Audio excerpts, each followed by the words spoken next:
நம்மளுடைய கிறிஸ்தவ வாழ்க்கை அவ்வளவு எளிதான ஒன்று அல்ல. கிறிஸ்தவ வாழ்க்கை உங்களுக்கு ஒரு விசுவாச வாழ்க்கை எளிதான ஒன்றாய்,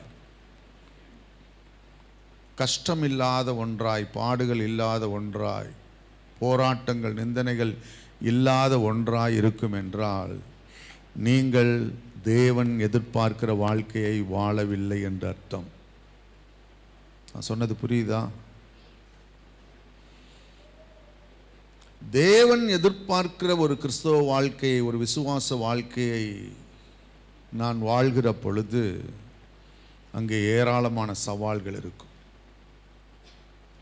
இந்த உலகத்தோடு ஒத்து போகிற ஒரு வாழ்க்கையை நான் வாழ்வேன் என்றால், இந்த அஜீஸ்னு ஒரு வார்த்தை இருக்குது, கொஞ்சம் அட்ஜஸ்ட் பண்ணிக்கங்கன்னு வாங்க. அது என்ன அஜீஸ்னு உங்களுக்கு தெரியுமான்னு தெரில. நான் சின்ன பிள்ளையாக இருக்கும்போது எனக்கு அந்த வார்த்தை வந்து அஜீஸ்னு தெரியுமே தவிர அது என்ன வார்த்தைன்னே எனக்கு தெரியாது. இங்கிலீஷ் வார்த்தை தெரியாது. எல்லோரும் சொல்லுவாங்க கொஞ்சம் அட்ஜஸ்ட் பண்ணிக்கோங்க, கொஞ்சம் அட்ஜஸ்ட் பண்ணிக்கோங்க. அப்புறம் தான் நான் தெரிஞ்சிச்சு எனக்கு அது அஜீஸ் இல்லை, அது அட்ஜஸ்ட் பண்ணிக்கொள்ளுங்கன்னு போகிறது.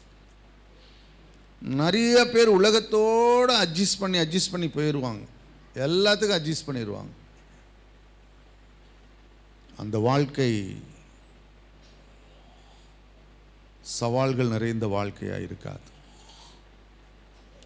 தேவனுக்காய் வைராக்கியமாய் இந்த வார்த்தையின்படியாய் நாம் நிலைத்து நிற்கிற பொழுது பிசாசானவன் என்னுடைய வாழ்க்கையை சும்மா விடவே மாட்டான். 2024 நான் ஆரம்பித்திருக்கிறேன். இந்த 2024 எப்படிப்பட்ட ஒரு வாழ்க்கையாக இருக்கும்,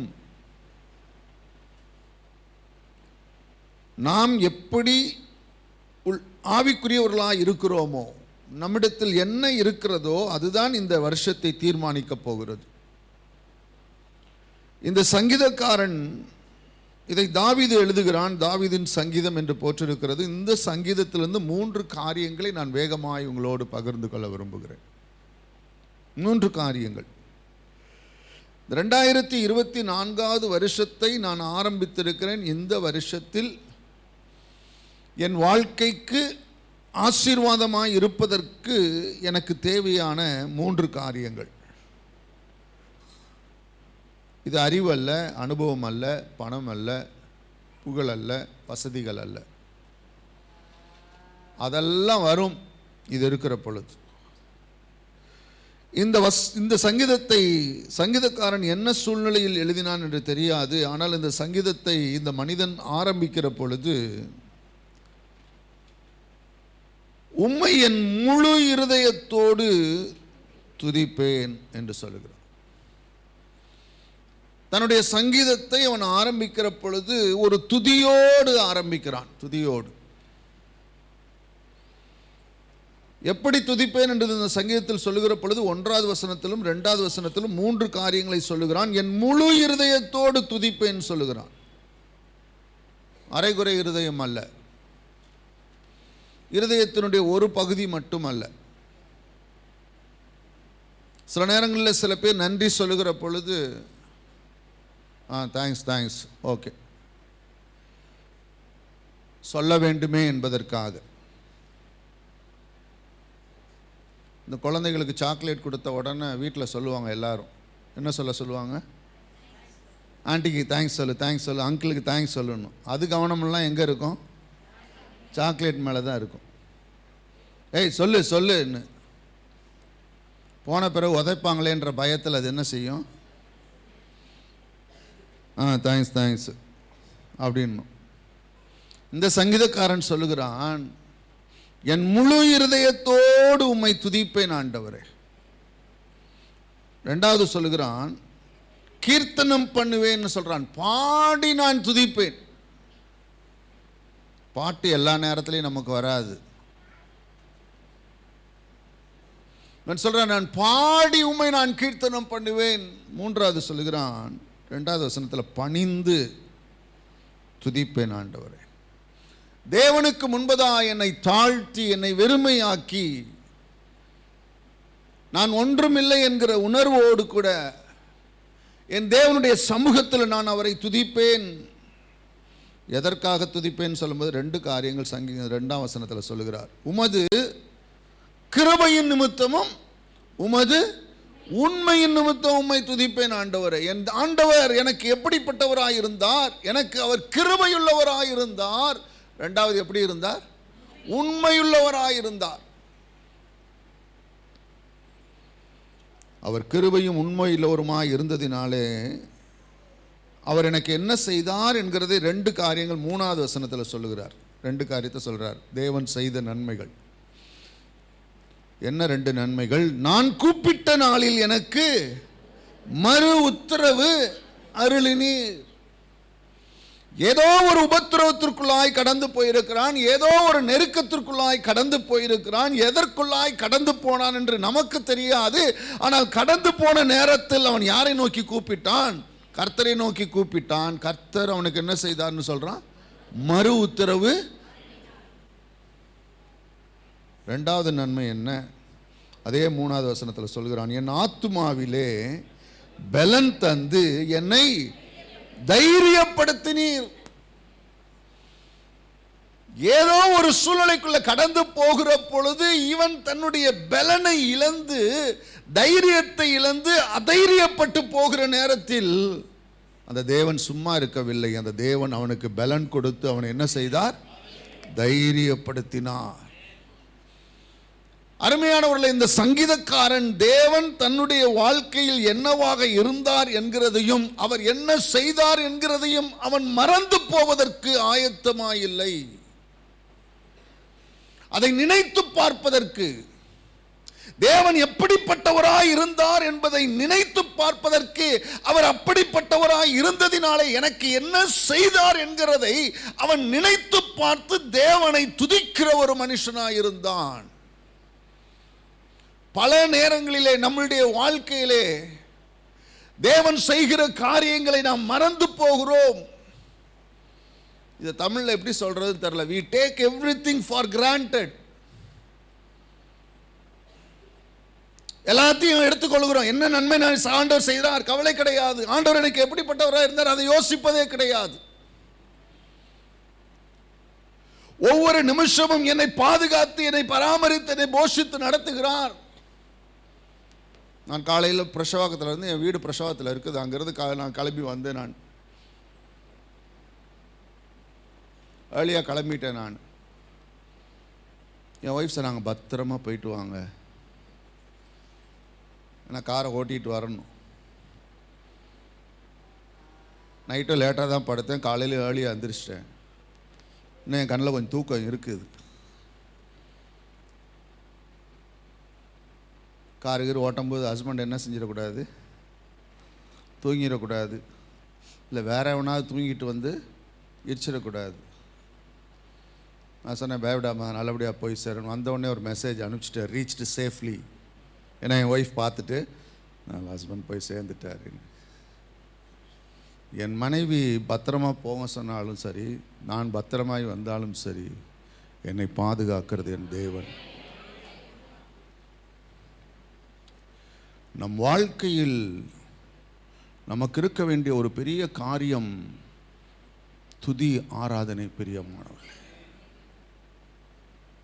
சில நேரங்களில் சாட்சி சொல்லுங்கன்னு சொல்லுகிற பொழுது மக்கள் எழுந்து சொல்லுவாங்க, நான் இந்த கொரோனா காலத்துலலாம் சில பேர் சொல்லுவாங்க, நான் கொரோனா வந்துச்சு, எனக்கு ஆண்டவர் என்னை பாதுகாத்து கொண்டார், எனக்கு சுகத்தை கொடுத்தார், விடுதலையை கொடுத்தாருன்னு ஒரு 3 பேர் சொல்லுவாங்க. மீதியாலாம் அமைதியாக உட்காந்துருக்கும். ஏன்னா நம்மளுக்கு என்னென்னா, நம்மளுக்கு கொரோனா வந்து ஆண்டவர் சுகப்படுத்தினா சாட்சி, கொரோனாவே வரலன்னா அது என்ன இல்லை, அது சாட்சி இல்லை. யாராவது நீங்கள் எந்திரிச்சு சொல்லியிருப்பீங்களா, ஆண்டவருக்கு ஸ்தோத்திரம், எனக்கு இந்த 2 வருஷம் கொரோனாவே வரலை, என்னை கொரோனா வராமல் ஆண்டவர் பாதுகாத்து கொண்டாருன்னு சொல்கிறோமா? சொல்ல மாட்டோம். அப்போ நம்ம ஆராதிக்கணும்னா ஆண்டவர் என்ன செய்யணும் அப்படின்னா, வாரம் வாரம் ஏதாவது 1, 2 நமக்கு என்ன செஞ்சு செய்யணும் சொல்லுங்கள்? அனுப்பிச்சி வைக்கணும். ஒரு காய்ச்சல் அனுப்பணும், இல்லை ஒரு இருமல் அனுப்பணும், இல்லை ஒரு சளியை அனுப்பணும், இல்லை ஒரு டிசென்ட்ரி அனுப்பணும். ஏதாவது அனுப்பிச்சாதான் நம்ம என்ன செய்வோம், நம்ம சாட்சி சொல்லி தேவனை மகிமைப்படுத்தும், ஆண்டவருக்கு நன்றி செலுத்துவோம். அருமையானவர்களே, நம்முடைய இருதயம் எப்பொழுதும் நன்றியினால் நிறைந்து பொங்கி வழிகிற ஒரு இருதயமாக இருக்க வேண்டும். அல்லேலூயா. நம் வாழ்க்கையில் நமக்கே தெரியாமல், நாமே உணராமல், அறியாமல் போன எத்தனையோ அற்புதங்கள் நம்முடைய வாழ்க்கையில் தேவன் செய்திருக்கிறார். எத்தனை லாரி என் மேலே மோத வந்துச்சுன்னு எனக்கு தெரியாது, எத்தனை பஸ் என் மேலே மோத வந்துச்சுன்னு தெரியாது, எத்தனை குழிக்குள்ளே நான் விழ இருந்தேன்னு எனக்கு தெரியாது, எத்தனை பைக்காரை என்னை இடித்து தள்ளிட்டு போயிருந்தான்னு தெரியாது. ஆனால் எனக்கே தெரியாமல் எல்லாவற்றிலும் இருந்து ஆண்டவர் என்னை பாதுகாத்து கொண்டிருக்கிறார். எத்தனை வியாதி என்னை தொத்த இருந்தது என்று எனக்கு தெரியாது, எத்தனை வியாதிகள் என்னை நோக்கி வேகமாய் வந்தது, ஆண்டவர் என்னை எத்தனையிலிருந்து காப்பாற்றினார் என்று எனக்கே தெரியாது. நானே அறியாமல் என் வாழ்க்கையில் தேவன் செய்த அற்புதங்கள் ஏராளம். தேவன் இந்த கால வேளையிலே நன்றி செலுத்துகிற ஒரு இருதயத்தை கொடுப்பாராக. பல நேரங்களிலே நம்முடைய இருதயத்தில் தேவன் என்ன செய்யவில்லை என்கிறது தான் இருக்கிறதே தவிர என்ன செய்தார் என்கிறது நம்முடைய மனதில் பல நேரங்கள் தோன்றுவதே கிடையாது. ஒவ்வொரு நாளும் நினைத்து பார்த்து, பின்னாடி திரும்பி பார்த்து, ஆண்டவர் எவ்வளவு நல்ல ஒரு தேவனாய் இருந்தார், எவ்வளவு ஒரு உண்மையுள்ள ஒரு தேவனாய் இருந்தார், எவ்வளவு கிருபையுள்ள ஒரு தேவனாய் இருந்தார், இம்மட்டும் எவ்வளவா என்னை பாதுகாத்திருக்கிறார், பராமரித்திருக்கிறார், போஷித்திருக்கிறார், என்னை சுகமாய் நடத்தியிருக்கிறார் என்கிறதை நினைத்து பார்த்து இந்த தாவீதை போல ஒரு துதிக்கிற ஒரு இருதயத்தை தேவன் நமக்கு கொடுப்பாராக. அல்லேலூயா. இரண்டாவது நன்மை, இரண்டாவது காரியம் நான் உங்களோடு கூட பகிர்ந்து கொள்ள விரும்புகிறது. இந்த தாவீது கடந்த காலத்தில் ஆண்டவர் என்ன செய்தார் என்கிறதை நினைத்து பார்த்து தேவனை துதிக்கிற மனிதன் மட்டுமல்ல, இரண்டாவது அவனுடைய வாழ்க்கையில் இருந்த ஒரு நல்ல காரியம் விசுவாசம் உள்ள ஒரு மனிதன். விசுவாசம் உள்ள ஒரு மனிதன். தாவீது ராஜாவாக இருந்தான், கோலியாத்தை கொன்றான். தாவீதுன்னு நம்மளுக்கு என்ன வந்துருது ஞாபகத்துக்கு? கோலியாத்தை கொன்றான், கல்லெடுத்து எறிஞ்சான், கோலியாத்தை கொன்னுட்டான். ஆனால் அவனுடைய வாழ்க்கையில் அவன் கடந்து போன போராட்டங்கள் இருக்குது பாருங்க, ஏராளம். ஒரு நாயை போல துரத்தப்பட்ட ஒரு மனுஷன்,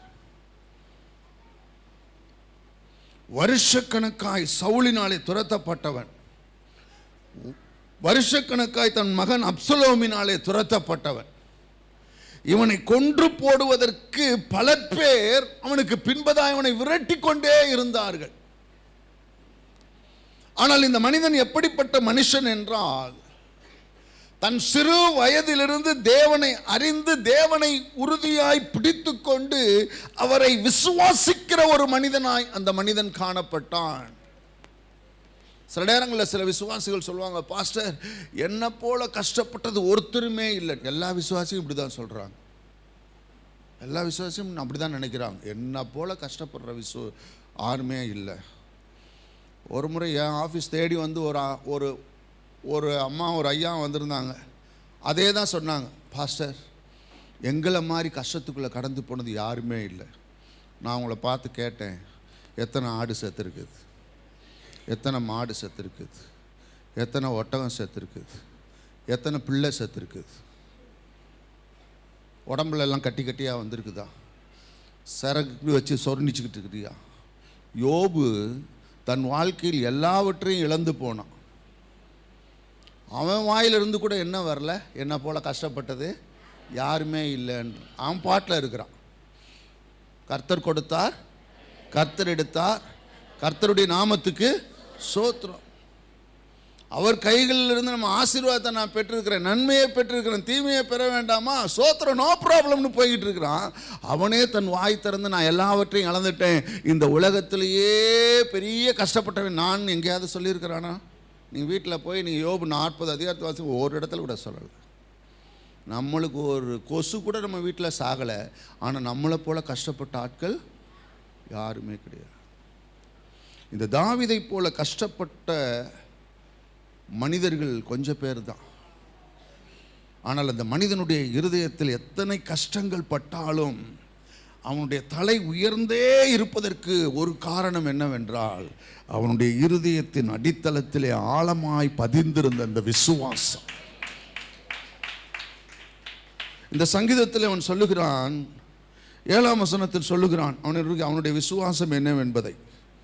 நான் துன்பத்தின் நடுவில் நடந்தாலும் நீர் என்னை,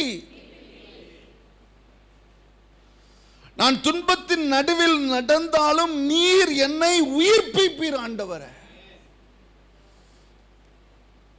துன்பத்தின் நடுவில் நடந்த காப்பாற்றுவீங்கன்னு சொல்லல, உயிர்ப்பிப்பீர் சொல்லுவான். ஏனென்றால் அவன் கடந்து போன துன்பம் எல்லாம் என்னவென்றால் மரணத்தின் துன்பங்கள். அதனால அவன் சொல்றான், அவன் மரண இருளின் பள்ளத்தாக்கில் நடந்தாலும், பொல்லாப்புக்கு மரண இருளின் பள்ளத்தாக்கு, அவன் நடந்த வழியெல்லாம் மரண இருள் இருந்தது. ஒருவேளை நான் மரித்து போகலாம், ஆனால் என் தேவன் ஒருவர் இருக்கிறார், அவர் என்னை என்ன செய்வார், உயிர்ப்பிப்பார். அதுதான் அவனுடைய விசுவாசம். இன்னொரு காரியம் அதே 7வது வசனத்தில் சொல்லுகிறான். என்ன சொல்றான், என் சத்துருக்களின் கோபத்துக்கு விரோதமாக உமது கையை நீட்டுவீர், உமது வலது கரம் என்னை ரட்சிக்கும் ஆண்டவரே. என் சத்துருக்களின் கோபத்துக்கு விரோதமாக நான் கை நீட்ட மாட்டேன். பல நேரங்களில் நம்ம நீட்டிடுறோம். என்னடா சொன்ன, நீண்டுரும். சிலருக்கு இப்படி நீளும், சிலருக்கு இப்படி நீளும். சிலருக்கு கையெல்லாம் நீளாது. ஐயோ பாஸ்டர், எனக்கு கையெல்லாம் நீளாது பாஸ்டர், காலு தான் நீளும் பாஸ்டர். சில பேருக்கு கை நீளாது, காலு நீளாது. வேற என்ன நீளுன்னு சொல்லுங்க, வாய் நீளும். அந்த நாக்கு எவ்வளோ பெரிய நாக்குன்றது அப்பதான் தெரியும். அப்பா. ஆனால் சங்கீதக்காரன் சொல்லுகிறான், என் சத்துருக்களின் கோபத்துக்கு விரோதமாய் நீர் உம்முடைய கையை நீட்டுவீர், நீர் என்ன செய்வீர், உமது வலது கரம் என்னை ரட்சிக்கும் ஆண்டவரே. அதுதான் அவனுடைய விசுவாசம்.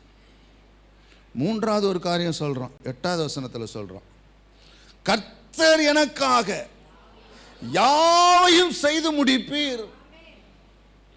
எனக்கா என்னெல்லாம் செய்யணுமோ நான் செஞ்சு முடிக்க போறதில்ல. யார் முடிப்பா? பல பேருடைய விசுவாசிகளுடைய வாழ்க்கையில கர்த்தர் எதையும் செய்வதில்லை. ஏனென்றால் எல்லாத்தையும் யாரே செய்ய பார்க்குறாங்க, நம்மளே செய்யறோம். ஏன்னா சில பேருக்கு யாரை டிஸ்டர்ப் பண்ண ஆசை இல்லை, யாரை டிஸ்டர்ப் பண்ண ஆசை இல்லை, கர்த்தரை டிஸ்டர்ப் பண்ண ஆசை இல்லை. விட்டுரு, அவர் பாட்டில் என்ன செய்யட்டும், பரலோகத்தில் அவர் பாட்டில் உட்காந்து நிம்மதியாக ரெஸ்ட் எடுத்து நல்லா தூங்கட்டும். நான் பார்த்துக்கொள்கிறேன், என் வாழ்க்கையை நான் பார்த்துக்கொள்கிறேன், நான் செஞ்சிடுறேன், நான் முடிச்சிடுறேன். ஆனால் இவனுக்கு ஒன்று தெரியும், என்னால் எதுவுமே முடியாத ஆண்டவரே. ஆனால் எனக்கு ஒரு தேவன் இருக்கிறார். காலையில் பாடணும்ல, தாய் உருவாகும் முன்னே பெயர் சொல்லி அழைத்த ஒரு தேவன் இருக்கிறார். அவருடைய வலது கரம் என்னை என்ன செய்யும், ரட்சிக்கும். அவர் என்னை உயிர்ப்பிப்பார், அவர் என்னை ரட்சிப்பார், அவர் எனக்காய் யாவையும் செய்து முடிப்பார். அருமையான விசுவாசிகளை, 2024வது வருஷத்தை ஆரம்பித்திருக்கிற நீங்களும் நானும் இந்த விசுவாசத்தோடு, இந்த அசைக்க முடியாத ஒரு விசுவாசத்தோடு, வாழ்க்கையில் எத்தனை கஷ்டங்கள் வந்தாலும், நெருக்கங்கள் வந்தாலும், அவமானங்கள் வந்தாலும், போராட்டங்கள் வந்தாலும், நம்மால் நினைத்து பார்க்க முடியாத சவால்களை நாம் சந்தித்தாலும், என் தேவன் என் தாயின் கருவிலே என்னை கண்டு பெயர் சொல்லி அழைத்த ஒரு தேவன், அவர் என்னை ரட்சிப்பார், என்னை விடுவிப்பார், என்னை காப்பாற்றுவார், என்னை உயிர்ப்பிப்பார், யாவையும் செய்து முடிப்பார் என்கிற அந்த விசுவாசத்தோடு கூட இருப்போம் என்றால், நாம் நினைக்கிறதற்கும் வேண்டிக் கொள்ளுகிறதற்கும் அதிகமா இல்லை. அதுல ஒரு வசனம் இருக்கு, ஒரு வார்த்தை இருக்குது, என்ன, மிகவும் அதிகமா செய்து முடிக்கிற ஒரு தேவனை நீங்களும் நானும் ஆராதிக்கிறோம். ஹல்லேலூயா. இந்த மனிதன் தன் துன்பத்தை பார்க்கல, தன்னுடைய எதிரிகளை பார்க்கல, தனக்காய் செய்யப்பட வேண்டிய காரியங்களை பார்க்கவில்லை. இதெல்லாம் பார்க்கிறதை நிப்பாட்டிட்டு அந்த தெய்வத்தை நோக்கி பார்த்தார். இந்த காலவெளியில் அந்த கிருபையை உங்களுக்கு தேவன் கொடுப்பாராக.